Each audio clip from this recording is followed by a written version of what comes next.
One of the most iconic fallen cities in Middle-earth is Khazad-dûm, the ominous mines of Moria.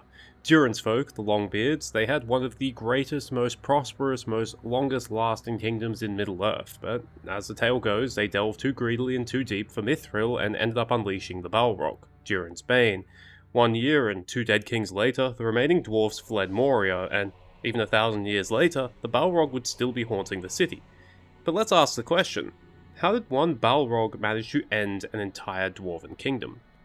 Okay, so if you've only watched the films, you might be thinking, how is this even a question? Have you seen the Balrog? And fair enough, because the movie Balrog is huge and terrifying. It's at least 3 to 4 times the size of Gandalf, it bellows and roars like a monster, it wields a giant sword in one hand and a giant whip in the other, and it has wings, although we're not sure if they're just there for decoration.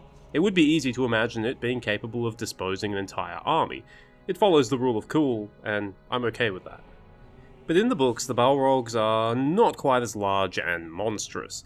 Their exact height has been debated, but Tolkien seemingly settled on them not being that much bigger than a man, although their shadow, or aura if you will, makes them appear much larger. After all, Gandalf was able to cross swords with Durin's bane, and Ecthelion was able to stab Gothmog in the chest with a helmet, and then use his own weight and momentum to drive him into a deep fountain where they both drowned. Clearly, the Balrog's stature and humanoid shape meant that you can fight them conventionally. And we do see this. As we know, Gandalf had a running battle with Durin's bane before killing him. As I just said before, Ecthelion killed Gothmog in what could be described as a somewhat unorthodox manner, and Glorfindel fought a Balrog on the edge of a precipice until they both fell to their deaths. This is to say that Balrogs could be killed by a single opponent, although it's fair to say that Gandalf, Glorfindel, and Ecthelion were absolutely exceptional foes, and it's also worth pointing out that all 3 of them died in the process. This is all to say that Balrogs were not monstrous in size, nor were they invincible. They could be killed by individuals, so how did an entire Dwarven kingdom fall to one? Because surely, if a Balrog could fall to Gandalf, or Glorfindel, or Ecthelion, surely a Dwarven army numbering in the thousands would be able to deal with one as well. Feels like Balrog, while being a dangerous threat, should not have been a realm-ending cataclysm for a place as powerful and prosperous as Khazad-dûm. But clearly this feeling is incorrect, so what went wrong for the dwarves? One factor that many people aren't aware of is that at this time, Khazad-dûm was very much past its golden age. Khazad-dûm reached its peak around the middle of the Second Age. The city's population had been previously swelled by the influx of Broadbeams and Firebeards from the Blue Mountains. On the western side of the mountains, the dwarves worked closely with the elves who dwelt in Eregion, and on the eastern side of the mountains, the dwarves traded extensively with the Northmen who dwelt in the Vales of Anduin. Rather importantly, this is where the dwarves got the vast majority of their food supplies from. And then the War of the Elves and Sauron happened. Eregion was destroyed and the Northmen were brought to near extinction. Khazad-dûm closed its doors and became much more isolationist, but this served them little. Their brief but important role in the War of the Elves and Sauron earned Sauron's eternal enmity, so he commanded his servants to attack the dwarves wherever they could. Orcs ended up seizing Gundabad and attacking the dwarves all throughout the Misty Mountains, through the rest of the Second Age, and starting again around the year 1300 of the Third Age. While Khazad-dûm itself held firm and remained wealthy, Tolkien makes it clear that population-wise the city began a sharp decline. In the appendices he writes that, thus its wealth remained long unravished, though its people began to dwindle. His description was far harsher in peoples of Middle-earth. In Moria the dwarves of the race of Durin long held out, but this people once numerous steadily waned, until their vast mansions became dark and empty. This paints a picture of a city that was already falling into ruin even before the Balrog was unleashed. Although the dwarves were delving their mines ever deeper, their actual habitations had been contracting inwards for thousands of years. But so what? Even with Khazad-dûm beyond its golden age, surely there would have been enough power to overcome the Balrog. However, I don't think the situation ever would have been that simple. Balrogs aren't mindless, screaming monsters. They're highly intelligent, capable of outsmarting powerful opponents, leading armies, using magic, humor. This means that when the Balrog found himself beneath Moria, he probably didn't immediately start carving a path of destruction through the city because he would have been aware that that might get him killed. Instead, he would have been smart about it, squeezing the dwarves until their position was untenable.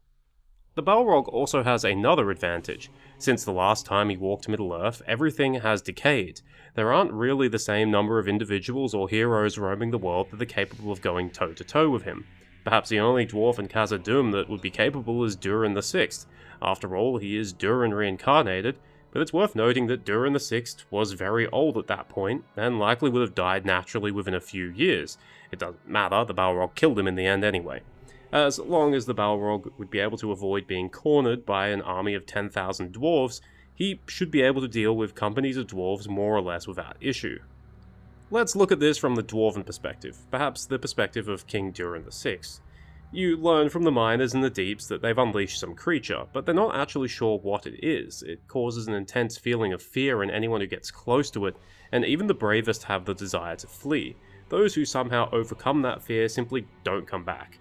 You hope this will go away, but it doesn't. Whatever this creature is, it isn't some mindless beast, and it's gradually making its way up from the deeps into the city itself.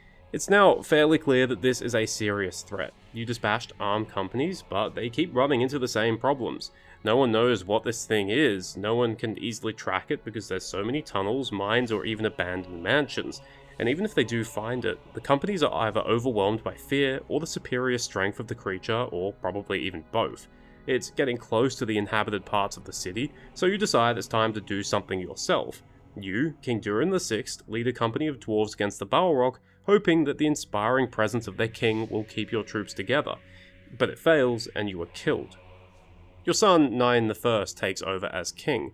Now the kingdom's in panic. The creature finally has a name, Durin's Bane. No one wants to set forth to fight it because that means certain death. So Nine simply tries to defend, perhaps the creature can be kept out or quarantined, but morale is low, and like I said earlier, there's tunnels, mines, abandoned sections of the city, it can't all be adequately defended. Somewhere, the defense gives way and the Balrog is into the city. Nine organizes an emergency response, but like his father, he too was killed. Meaningful resistance has effectively collapsed, and every day more dwarves die to Durin's Bane. Thrain I, the new king, a young dwarf of merely 46, realizes that the situation is hopeless.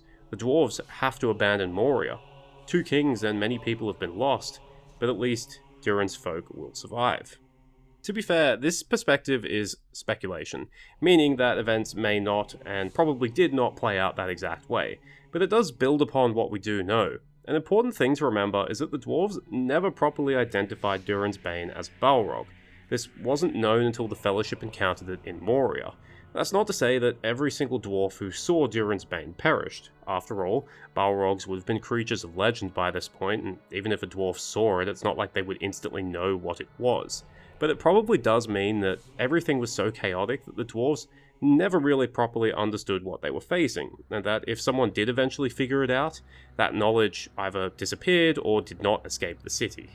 And I think this lack of knowledge seriously hindered the dwarves. If you don't understand what you're fighting, you can't properly prepare or come up with a strategy on how to deal with it. It might have also meant that the initial dwarven response to the Balrog's existence wasn't as strong as it needed to be. It might have played a role in the deaths of Durin or Nine. It might have prevented the dwarves from asking for outside help. After all, there was a guy not that far away in Rivendell who had killed the Balrog before, and this time, he was even stronger. Ultimately, I think the loss of Moria to the Balrog can be attributed to the dwarves having to fight in the dark, both literally and figuratively. They didn't know what their foe was, meaning that they didn't know how to deal with it. They may have first underestimated, and perhaps only realized how grave a threat it was until it was too late, after 1 or 2 kings had already died to it. And if you have 2 kings die within a year of each other, it makes sense that the kingdom would fall into chaos. If Thrain didn't have the knowledge or time to prepare a response, then the best option was to flee in order to save as many lives as possible. Thank you for watching, I hope you enjoyed it or at least found it interesting. If you have any other ideas as to how the Balrog could have driven the dwarves from Moria, please do leave it in the comment section. I'll pin the comment that makes me laugh the most. Also, I kind of got to the end of this video and realized it's sort of like a Middle-earth Mysteries video, so even though I haven't made any reference to that series, I shall dub it as a Middle-earth Mysteries video, and it shall go in the playlist.